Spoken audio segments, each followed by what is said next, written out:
Bonjour, je suis le sergent Bolduc du corps des cadets 2648 de Lévis et cette capsule est dédiée à l'apprentissage du cirage de ces bottes de parade.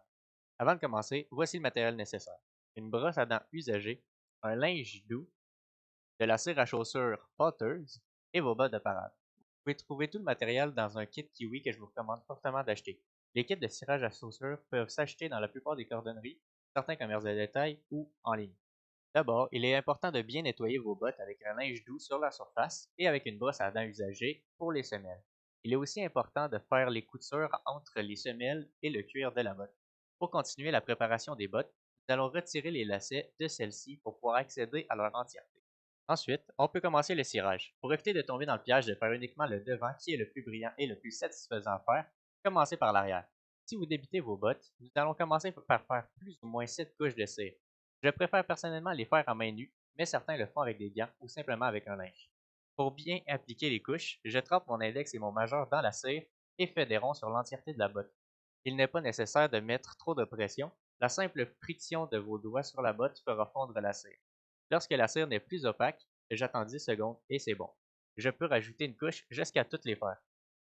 Maintenant que vos bottes sont entamées, vous allez pouvoir enfiler un linge doux sur votre index de cette manière et faire 7 couches supplémentaires à sec. Pour ce faire, comme avec les doigts, je fais des petits ronds jusqu'à ce que la cire s'incorpore à la botte, j'attends 10 secondes et je fais la couche suivante. Pour continuer, je fais la finition de ma botte de la même façon qu'à l'étape précédente, mais en rajoutant du crachat ou de la bio. Certains préfèrent quelques gouttes d'eau. Il faut cependant faire attention à ne pas trop humidifier le cuir, en particulier sur les côtés, car cela pourrait faire craquer vos bottes et faire en sorte que la cire se transforme en poussière. On sait que nos bottes sont terminées lorsqu'on peut voir ses dents dans leur reflet. Cela est assez long à faire, c'est pourquoi je vous recommande de refaire la finition ou plus au besoin 1 heure par jour en écoutant la télé ou de la musique pour vous divertir jusqu'à ce qu'elle atteigne la perfection. Il est également possible de faire la finition avec de la cire liquide. On l'éparpille directement avec la mousse présente sur son extrémité. Il n'est pas nécessaire de rajouter du crachat, de la buée ou de l'eau. Attention de bien appuyer sur la mousse pour faire sortir la cire. Le désavantage de ce type de cire est qu'il peut faire craquer plus facilement les bottes, c'est pourquoi il est recommandé de ne pas trop l'utiliser.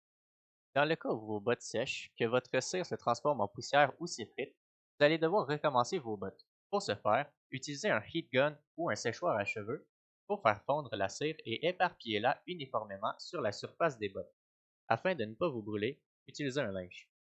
Finalement, une fois que vos bottes sont parfaites, nous allons les relasser en escalier. Pour ce faire, faites entrer chaque bout de lacet dans les œillets du bas. Assurez-vous qu'ils soient égaux de chaque côté. Faites ressortir un bout dans le premier palier et l'autre dans le deuxième. Passez-les de l'autre côté de la botte et recommencez les étapes.